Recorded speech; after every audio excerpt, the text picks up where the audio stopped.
Two-phase immersion cooling is an advanced technology designed to efficiently manage heat in high-density computing environments, such as data centers.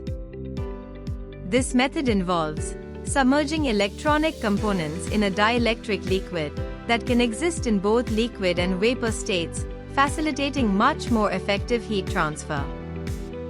Two-phase immersion cooling operates through submerging servers into a fluorocarbon-based, non-conductive dielectric fluid which has a low boiling point of around 50 degrees Celsius. As the electronic components generate heat, the dielectric liquid absorbs that heat, causing it to boil and convert into vapor. The vapor rises to a condenser, where it cools and condenses back into liquid form. The cooled liquid is then returned to the immersion tank, ready to absorb heat again, thus completing the cycle. Two-phase immersion cooling offers several key benefits. In this system, most of the energy is utilized for IT operations rather than cooling. The technology allows higher component density within server racks, making it ideal for environments with limited space.